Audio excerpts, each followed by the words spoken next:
Okay, Damini ಅವರೇ, ಒಬ್ಬ ಯೂತಾಗಿ ನಿಮಗೆ ಈ ಪ್ರಶ್ನೆ ಕೇಳ್ತೀನಿ ನಾನು. ಫಾರ್ವರ್ಡ್ ಆಗಬೇಕು, ಅಪ್ಡೇಟ್ ವರ್ಷನ್ ಆಗಬೇಕು, ಬಟ್ ಈ ಪ್ರಮಾಣದಲ್ಲ. ಬದಲಾವಣೆಗಳು ಹೇಗಾಗ್ತಾ ಇದೆ? ಎಕ್ಸಾಂಪಲ್, ನಾವು ಮೊನ್ನೆ ಅದು ಸಿಕ್ಕಾಪಟ್ಟೆ ಸೋಷಿಯಲ್ ಮೀಡಿಯಾದಲ್ಲಿ ವೈರಲ್ ಆಗಿದ್ದು, ವಧು ಮದುವೆ ಮನೆಯಿಂದ ಇನ್ನೇನು ತಾಳಿ ಕಟ್ಟಬೇಕು ಅಷ್ಟೊತ್ತಿಗೆ ನನಗೆ ಈ ಮದುವೆ ಇಷ್ಟ ಇಲ್ಲ ಅಂದ್ಕೊಂಡು ಹೋಗಿದ್ದು.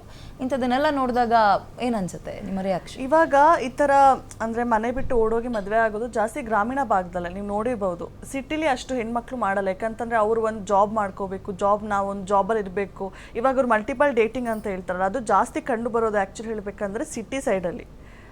ಮತ್ತು ಈ ಓಡೋಗಿ ಎಲ್ಲ ಮದುವೆ ಆಗೋದು ಕೂಡ ಎಕ್ಸ್ಪೆಷಲಿ ಬಂದುಬಿಟ್ಟು ಗ್ರಾಮೀಣ ಭಾಗದಲ್ಲಿ. ಇವಾಗ ಹೇಗಿರುತ್ತೆ ಅಂತಂದರೆ, ಅಪ್ಪ ಅಮ್ಮ ಮದುವೆ ಮಾಡಬೇಕು ಅಂತ ಹೇಳ್ಬಿಟ್ಟು ಎಷ್ಟೋ ಸಾಲ ಎಲ್ಲ ಮಾಡಿ ಮದುವೆ ಮಾಡಿರ್ತಾರೆ. ಅವ್ರು ಅದ್ರ ಬಗ್ಗೆ ಥಿಂಕ್ ಮಾಡೋದೆ ಹೋಗ್ಬಿಟ್ಟು ತನ್ನ ಪ್ರೀತಿ ಮಾಡಿದ ಹುಡುಗಂಗೋಸ್ಕರ ತನ್ನ ಮನೆಯನ್ನ ಬಿಟ್ಟು ಹೋಗಿ ಮದುವೆ ಆಗಿದ್ದಾರೆ. ಸೊ ಇದರಲ್ಲಿ ಯಾವ ಥರ ಬರುತ್ತಂದರೆ, ಈಗಿನ ಹೆಣ್ಮಕ್ಳು ಅಥವಾ ಈಗಿನ ಇದರಲ್ಲಿ ಎಷ್ಟೋ ಜನ ಒಂದು 60% ತಮ್ಮ ಸ್ವಾರ್ಥ ನೋಡ್ತಾ ಇದ್ದಾರೆ.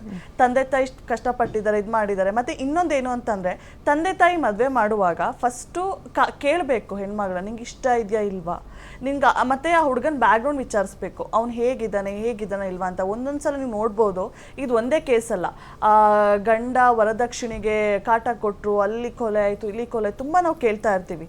ಸೊ ಇವಾಗ ಯಾವ ಥರ ಅಂತಂದರೆ, ಒಂದು ಅಪ್ಪ ಅಮ್ಮ ಒಂದು ಹೆಣ್ಣಿಗೆ ಮದುವೆ ಮಾಡುವಾಗ ಫಸ್ಟು ಆ ಹೆಣ್ಣಿಗೆ ಇಷ್ಟ ಇದೆಯಾ ಇಲ್ವಾ, ಅವಳಿಗೆ ಏನಾದ್ರು ಮುಂದೆ ಕನಸಿದೆ, ಎಷ್ಟೋ ಜನಕ್ಕೆ ಓದಬೇಕು ಅಂತಲೂ ಇರುತ್ತೆ. ಸೊ ಅದು ಕೂಡ ಒಂದು ರೀತಿ ನೋಡಬೇಕು. So this is my okay. ಏನು ಸರ್? ಇದು ಮೊನ್ನೆ ನಡೆದಂಥ ಘಟನೆ ತುಂಬ ಖಂಡನೀಯ ಮೇಡಮ್. ಯಾಕೆಂದರೆ ಆ ಹುಡುಗನಿಗೆ ಆಘಾತ ಆಗುವಂಥ ಗಂಡ್ಮಕ್ಳು ಪಾಪ ಗಂಡು ಮಕ್ಳು ಪರವಾಗಿ ಮಾತಾಡಿ. ಯಾಕೆಂದರೆ ಪಾಪ ಆ ಯಮ್ಮ ಅಟ್ಲೀಸ್ಟ್ ಒಂದು 2 ದಿನ ಮುಂಚೆನಾರು 2-3 ದಿನಕ್ಕೆ ಮುಂಚೆನಾರು ಹೇಳ್ಬೋದಾಯ್ತು, ಇಲ್ಲ ಫೋಟೋ ಶೂಟ್ಗೆ ಹೋದಾಗ ಹೇಳ್ಬೋದಾಯ್ತು, ಇಲ್ಲ ನನಗೆ ಇಷ್ಟ ಇಲ್ಲ ಅಂತ. ಎಲ್ಲ ಆಗೋಗಿ ಇನ್ನೇನು ತಾಳಿ ಕಟ್ಟೊಟ್ಟೆ ಸಮಯದಲ್ಲಿ ಆ ಹುಡುಗನಿಗೆ ಆಘಾತ ಆಗುವಂಥ ಆಘಾತ ಆಗೋ ರೀತಿಲಿ ಅಮ್ಮ ಮಾಡಿದ್ದು ತಪ್ಪು. ಆಮೇಲೆ ಇನ್ನೊಂದು ಆ ಯಪ್ಪ ಮಾಸ್ಟ್ರು ಬೇರೆ, ಸಾವಿರಾರು ಜನ ಮಗಳು ವಿದ್ಯೆ ಹೇಳ್ಕೊಡ್ಬೇಕು. ಅದು ಆ ಮುಖ ಇಟ್ಕೊಂಡು ಯಾವ ರೀತಿ ಸ್ಕೂಲ್ಗೆ ಹೋಗಿ ಆ ಮಕ್ಕಳಿಗೆ ಪಾಪ ವಿದ್ಯೆ ಹೇಳ್ಕೊಡೋಕ್ಕಾಗತ್ತೆ ಅನ್ನೋದು ಒಂದು. ಆಮೇಲೆ ಸಮಾಜದಲ್ಲಿ ಇತ್ತೀಚಿನ ದಿನಗಳಲ್ಲಿ ಈ ಥರ ಘಟನೆಗಳು ತುಂಬ ನಡೀತಾ ಇರೋದು. ಆಮೇಲೆ ದೌರ್ಜನ್ಯಗಳು ನಡೀತಾ ಇದೆ, ಗಂಡು ಮಕ್ಳ ಮೇಲೆ ದೌರ್ಜನ್ಯ ನಡೀತಾ ಇದೆ. ಮೊನ್ನೆ ಯಾವುದೋ ಒಂದು ಡೆಲ್ಲಿಲಿ ಒಂದು ನೋಡಿದ್ರೆ ಒಂದು ಕೇಸು, ಹೆಂಡತಿ ಬೇಕು ಅಂತ ಟಾರ್ಚರ್ ಕೊಟ್ಟು ಪಾಪ ಯಪ್ಪ ಆನ್ಲೈನ್ ಇದು ವಿಡಿಯೋ ಬದಲಾಗ್ಬಿಟ್ಟಿದೆ. ಹೆಣ್ಮಕ್ಳು ಶೋಷಣೆಗೊಳಗಾಗ್ತಲ್ಲ, ಗಂಡು ಮಕ್ಕಳು ಶೋಷಣೆಗೊಳಗಾಗ್ತಾರೆ. ಇವತ್ತಿನ ಪರಿಸ್ಥಿತಿ ಹೆಂಗೆ ಆಗಿದೆ. ಇವಾಗ ಈ ನಮ್ಮ ದಾಮಿನಿಯವರು ಹೇಳ್ತಾ ಇದ್ರು, ಹಳ್ಳಿಗಾಡು ಗ್ರಾಮೀಣ ಪ್ರದೇಶದಲ್ಲಿ ಈ ಥರ ಸಮಸ್ಯೆಗಳು ಜಾಸ್ತಿ ಆಗ್ತವೆ. ಯಾಕೆಂದರೆ ಗ್ರಾಮೀಣ ಪ್ರದೇಶದಲ್ಲಿ ಏನಾಗುತ್ತೆ ಅಂದರೆ ಒಂದು ಮರ್ಯಾದೆ ಒಂದು ಇದು ಅನ್ನೋದು ಇರುತ್ತೆ. ಬಟ್ ಕೆಲವೊಂದು ಸಂದರ್ಭಗಳಲ್ಲಿ ಏನಾಗುತ್ತೆ ಅಂದರೆ ಸಿಟಿಲಿ ಗೊತ್ತಾಗೋದೇ ಇಲ್ಲ ಬಿಡಿ. ನೀವು ಎಷ್ಟು ಗಂಟೆ ಕಾಲೇಜ್ಗೆ ಹೋಗ್ತಾರೆ, ಎಷ್ಟು ಗಂಟೆ ಕಾಲೇಜ್ಗೆ ಬರ್ತಾರೆ, ಎಲ್ಲಿ ಹೋಗ್ತಾರೆ, ಎಲ್ಲಿ ಮಾಡ್ತಾರೆ ಅಂತ ಗೊತ್ತಾಗೋದಲ್ಲ. ಗ್ರಾಮೀಣ ಭಾಗದಲ್ಲಾದರೆ ಒಂದು ಬಸ್ ಟೈಮಿಂಗ್ಸ್ ಇರುತ್ತೆ, ಒಂದು ಇದರಲ್ಲಿ ಇರುತ್ತೆ, ಗೊತ್ತಾಗುತ್ತೆ.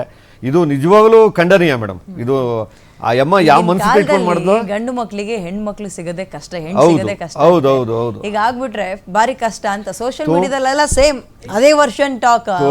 ತುಂಬಾ ಅನ್ಯಾಯ ಮೇಡಮ್. ಪಾಪ ನಾವು ಇವಾಗ ನೀವು ಎಲ್ಲಾ ವರ್ಷನಲ್ಲೂ ನಾವು ಹೆಣ್ಮಕ್ಳು ಬಗ್ಗೆ ಮಾತಾಡ್ತೀವಿ, ಆದ್ರೆ ಗಂಡಸ್ರಿಗೂ ಒಂದು ಮನಸ್ಸಿರುತ್ತೆ. ಗಂಡಸ್ರಿಗೂ ಇವಾಗಿನ ಹೆಣ್ಮಕ್ಳು ಹೇಗೆ ಗೊತ್ತಾ, ನನಗೆ ತುಂಬಾ ಕೇಳ್ತಾ ಇರ್ತೀನಿ, ನಾವು ಗಂಡು ಮಕ್ಳು ಮದುವೆ ಆಗ್ಬೇಕಂದ್ರೆ ಸೆಟ್ಲ್ ಆಗಿರ್ಬೇಕು, ಅವರಿಗೆ ಮಂತ್ಲಿ ಇಷ್ಟು ಸ್ಯಾಲ್ರಿ ಬರಬೇಕು, ಆಮೇಲೆ ಅವ್ರು ಈ ಥರ ಬೆಳಿಬೇಕು, ಆ ಥರ ಮನೆ ಕಟ್ಟಿರ್ಬೇಕು ಅಂತ ಹೇಳ್ತಾರೆ. ಪಾಪ ಹುಡುಗರುಗಳು ಕೂಡ ನಮ್ಮಷ್ಟೇ ನಮಗೇನು ಎಜುಕೇಶನ್ ಕೊಡ್ತಾರೆ, ಬಾಯ್ಸಿಗೂ ಅದೇ ಎಜುಕೇಶನ್ ಮಾಡ್ತಾರೆ, ಅವ್ರಿಗೇನೆ ಸ್ಪೆಷಲ್ ಆಗಿ ಮಾಡಲ್ಲ. ನಾನು ಮದುವೆ ಆಗ್ಬೇಕಂದ್ರೆ ಹುಡುಗ ಎಜುಕೇಟೆಡ್ ಆಗಿರ್ಬೇಕು, ಅವನಷ್ಟು ಸ್ವಂತ ಮನೆ ಇರಬೇಕು. ಇವಾಗೆಲ್ಲ ಏನಾದ್ರು ಮದುವೆ ಮನೆಗೆ ಒಂದು ಗಂಡು ನೋಡಕ್ಕೆ ಹೋದ್ರೆ ಒಂದು ಮನೆನ ಇಲ್ಲ, ಒಂದು 2-3 ಬೇಕು, ಎಷ್ಟು ಸಂಬಳ, ಒಂದು 5 lakh, ಇಲ್ಲ ನಮ್ಗೊಂದು 10 lakh ಬೇಕು ಮಂತ್ಲಿ, ಯಾಕಂದ್ರೆ ನಂಗೆ ಅದಿರುತ್ತೆ. ಸೊ ಏನಂತಂದರೆ, ಬಾಯ್ಸಿಗೂ ನಮಗೇನು ಎಜುಕೇಷನ್ ಕೊಟ್ಟಿರೋ ಸೇಮ್ ಎಜುಕೇಷನ್ ಕೊಟ್ಟಿರ್ತಾರೆ. ಸೊ ಅವ್ರೇನು ಅಚೀವ್ ಮಾಡೋದು ನಮ್ಮಷ್ಟೇ ಅಲ್ವಾ ಮಾಡೋಕ್ಕಾಗೋದು. ಈಗ ಎಲ್ಲರೂ ಹೆಣ್ಮಕ್ಳು ಈಕ್ವಾಲಿಟಿ ಅಂತಾರೆ. ಸೊ ಬಾಯ್ಸಿಗೂ ಕೂಡ ಆ ಈಕ್ವಾಲಿಟಿ ನೋಡಬೇಕಲ್ಲ. ಹೆಣ್ಮಕ್ಳು ಅಥವಾ ಗಂಡು ಮಕ್ಕಳು ಒಟ್ಟಿಗೆ ಸೇರಿ ದುಡಿಬೇಕು, ಒಟ್ಟಿಗೆ ಸೇರಿ ಲೈಫ್ನ ಲೀಡ್ ಮಾಡಬೇಕು, ಆ ಥರ ಮದುವೆ ಆಗಬೇಕು. ಅಲ್ಲ, ತಮ್ಮ ವರ್ಷನ್ ಕರೆಕ್ಟಾಗಿದೆ, ಬಟ್ ಸಮಾನತೆ ಅನ್ನೋದು ಇರಬೇಕು. ಬಟ್ ಆದ್ರೆ ಇಲ್ಲಿ ಏನಾಗುತ್ತೆ ಅಂದ್ರೆ, ಇವಾಗ ಇತ್ತೀಚಿನ ದಿನಗಳಲ್ಲಿ ಗಂಡಸ್ರ ಮೇಲೆ ಶೋಷಣೆ ಜಾಸ್ತಿ ಆಗ್ತಾ ಇರೋದು. ಹೆಣ್ಮಕ್ಳು ಏನಾಗಿದೆ ಅಂದ್ರೆ, ಇವಾಗ ಮಾತೆತ್ತರೆ ಏನಾಗುತ್ತೆ ಅಂದ್ರೆ, ಇವಾಗ ಪಾಪ ಎಲ್ಲರೂ ಆತರ ಮಾಡಲ್ಲ. ಕೆಲವರು ಏನಾಗುತ್ತೆ, ಕೆಲವ್ರ ಮನಸ್ಥಿತಿ ಆ ಗಂಡ ಅಡ್ಜಸ್ಟ್ ಆಗಲ್ಲ, ಮನೆ ಅಡ್ಜಸ್ಟ್ ಆಗಲ್ಲ, ಏನಾಗುತ್ತೆ ಹೋಗಿ ಅವ್ರ ಮೇಲೆ ಡೆಫರ್ಮೆಂಟ್ ಕೇಸ್ ಹಾಕೋದು, ಅವ್ರ ಮೇಲೆ ವರದಕ್ಷಿಣೆ ಕಿರುಕುಳ ಕೇಸ್ ಹಾಕೋದು. ಇವಾಗ ಮೊದಲು ಅರೆಸ್ಟ್ ಮಾಡ್ಬೋದಾಯ್ತು, ಇವಾಗ ಅರೆಸ್ಟ್ ಮಾಡಂಗಿಲ್ಲ. ಎರಡೂ ತರನು ಇದೆ. ಬಟ್ ಏನಪ್ಪಾ ಅಂದ್ರೆ, ಒಂದು ನಾನು ಹೇಳೋದು, ತಂದೆ ತಾಯಿಗಳಿಗೆ ಬೆಲೆ ಕೊಟ್ಟು, ತಂದೆ ತಾಯಿಗಳು ಕಷ್ಟಪಟ್ಟು ನಮ್ಮನ್ನ ಬೆಳೆಸಿ ಈ ಸ್ಟೇಜ್ ತಗೊಂಬಂದು ನಿಲ್ಸಿರ್ತಾರೆ ಅನ್ನೋದು ಒಂದು 10 ನಿಮಿಷನಾದ್ರು ಯೋಚನೆ ಮಾಡಬೇಕು. ಇಲ್ಲ ಆ ಯೋಚನೆ ಶಕ್ತಿ ಕಳ್ಕೊಂಡಾಗ ನೋಡಿ ಈ ಥರ ಪರಿಸ್ಥಿತಿ ಆಗುತ್ತೆ ನೋಡಿ. ಮೊನ್ನೆ ತಾನೇ 3 ಜನ ಯಾರೋ ಒಂದು ಪಾಪ ಕಾಲಿಗೆ ಹಗ್ಗ ಕಟ್ಕೊಂಡು 3 ಜನ ಅಪ್ಪ ಅಮ್ಮ ಎಲ್ಲ ತಿರ್ಕೊಂಡಿದ್ದಾರೆ. ಈ ಥರ ನೀವು ಇಷ್ಟೊಂದೆಲ್ಲ ನಿಮ್ಮ ಕಷ್ಟಪಟ್ಟು ಬೆಳೆಸಿ ನಿಮ್ಮನ್ನು ಈ ಮಟ್ಟಕ್ಕೆ ತಗೊಂಬಂದು ನಿಲ್ಲಿಸಿ ನೀವು ತಂದೆ ತಾಯಿಗಳ ಮರ್ಯಾದೆ ಕೊಡದೆ ಅವ್ರನ್ನ ಮರ್ಯಾದೆ ಕಳಿತೀರಾ ಅಂದಾಗ ಯಾವ ರೀತಿ ಸಮಾಜದಲ್ಲಿ ನಾವು ಬದುಕ್ತಾ ಇದೀವಿ ಅನ್ನೋದು ಯೋಚನೆ ಮಾಡಿ. ಈಗ ಪದ್ಮಶ್ರೀ ಮೇಡಮ್, ನನ್ನ ಪ್ರಶ್ನೆ ಈ ಪ್ರಮಾಣದಲ್ಲಿ ಅಂದರೆ ಈಗ ಬೆಳೆಸಿದಂತಹ ಹುಟ್ಟಿಸಿದಂತಹ ತಂದೆ ತಾಯಿಗಳಿಗಿಂತಲೂ ಈಗ ನನಗೇನು ಬೇಕೋ ಅದು ಮಾತ್ರ ಇಂಪಾರ್ಟೆಂಟ್ ಅಂತ ಗಮನ ಹೋಗ್ತಾ ಇದೆ ಅಂದಾಗ ಅದರಲ್ಲೂ ಕೂಡ ಕೆಲವೊಂದು ಮನಸ್ಸಿನ ಬದಲಾವಣೆಗಳು ಅಂತಿರುತ್ತೆ, ಅದು ವಯಸ್ಸಿಗೆ ತಕ್ಕಂತೆ ಬದಲಾಗ್ತಾ ಇರುತ್ತೆ. ಏನು ಹೇಳಿ ಏನಾಗ್ತಿದೆ ಅಂದರೆ ಚೈಲ್ಡ್ ಸೆಂಟರ್ಡ್ ಸೊಸೈಟಿ ಆಗ್ತಾ ಇದೆ. ನಾವು ಮಕ್ಕಳಿಗೋಸ್ಕರ ಮಾಡ್ತಿದ್ದೀವಿ ಅಂದ್ಕೊಂಡು ಆ ಥರ ಭಾವನೆಗಳಲ್ಲಿ ಬೆಳೆಸ್ತಾ ಇದ್ದಾರೆ. ಸೊ ಮಕ್ಕಳು ಏನು ಅನ್ಕೋತಾ ಇದ್ದಾರೆ ಅಂದರೆ ನಾನಿರೋದೇ ಇವ್ರಿಗೋಸ್ಕರ, ನನ್ನಿಂದ ಎಲ್ಲ ಅಂತ ಅಂದ್ಕೊಳ್ತಾರೆ.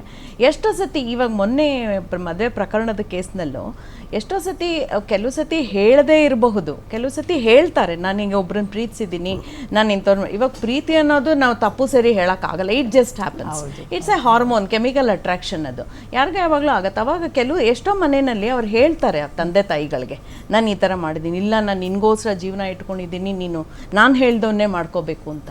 ಅವಾಗ ಏನಾಗುತ್ತೆ, ರಿವೆಂಜ್ಫುಲ್ ಮ್ಯಾರೇಜ್ ಆಗುತ್ತೆ. ಒಂದು ಮದುವೆ ಮಾಡ್ಕೊಂಡು ಮದುವೆ ಛತ್ರದಲ್ಲಿ ಎಲ್ಲದನ್ನು ಬಿಟ್ಟು ಈಚೆ ಬರೋದು, ಯಾಕಂದರೆ ಪ್ರೀತಿನೇ ದೊಡ್ಡದಾಗಿರುತ್ತೆ. ಅಥವಾ ಮದುವೆ ಆದಮೇಲೆ ರಿವೆಂಜ್ ತೊಗೊಂಡು ಅಮಾಯಕ ಹುಡುಗನಿಗೆ ಅಥವಾ ಹುಡುಗಿಗೆ ಎರಡೂ ಸೈಡ್ ಆಗಿದೆ. ಅದು ನಾನು ನಿನ್ನ ಇಷ್ಟಪಟ್ಟಿರಲಿಲ್ಲ, ಅಪ್ಪ ಅಮ್ಮಗೋಸ್ಕರ ಮದುವೆ ಆಗಿದ್ದೀನಿ ಅಂದ್ಬಿಟ್ಟು ಮದುವೆನೇ ಒಂದು ಫೇಕ್ ಮ್ಯಾರೇಜ್ ಮಾಡೋದು, ಈ ಥರನೂ ನಡೀತಿದೆ. ಸೊ ರಿವೆಂಜ್ಫುಲ್ ಮ್ಯಾರೇಜ್ ಆಗಿಬಿಡುತ್ತೆ. ಅಕಸ್ಮಾತ್ ಪ್ರೀತಿ ಅಂತ ಆದಾಗ ಆ ಪ್ರೀತಿನ ನಿಜವಾಗ್ಲೂ ನಾನು ಬಿಟ್ಟು ಬರಲ್ಲ ಅಂದಾಗ ಅವರು ಸಾಧಿಸ್ಬೇಕು, ನಿಂತು ಅವ್ರನ್ನೇ ಮದುವೆ ಮಾಡ್ಕೋಬೇಕು. ಅದೇ ಹಠ ಅಲ್ಲಿ ತೋರಿಸ್ಬೇಕು. ಮದುವೆ ಆದಮೇಲೆ ಯಾರಿಗೋ ಪನಿಷ್ ಮಾಡೋದು ಹಠ ಆಗಿರಲ್ಲ. ಇನ್ನೊಂದು ಮದುವೆ ಅನ್ನೋದನ್ನ ಒಂದು ಸೊಲ್ಯೂಷನ್ ಥರ ನೋಡ್ತಿದ್ದಾರೆ ಜನ. ಇದ್ರ ಬಗ್ಗೆ ಮಾತಾಡ್ತೀನಿ. ಅಂದರೆ ಗಂಡು ಮಕ್ಕಳಾಗಲಿ ಅಥವಾ ಹೆಣ್ಮಕ್ಳಾಗಲಿ ಏನೇ ಪ್ರಾಬ್ಲಮ್ ಇದ್ರೂ ಒಂದು ಮದುವೆ ಮಾಡೋಣ ಆಮೇಲೆ ಸರಿಯಾಗಿಬಿಡುತ್ತೆ ಎಲ್ಲದು ಅನ್ನುವಂತಹ ನಾಣ್ಣುಡಿಯನ್ನು ಇನ್ನೂ ಕೂಡ ಜೀವಂತವಾಗಿ ಇಟ್ಕೊಂಡು ಬರ್ತಾ ಇದ್ದೀವಿ.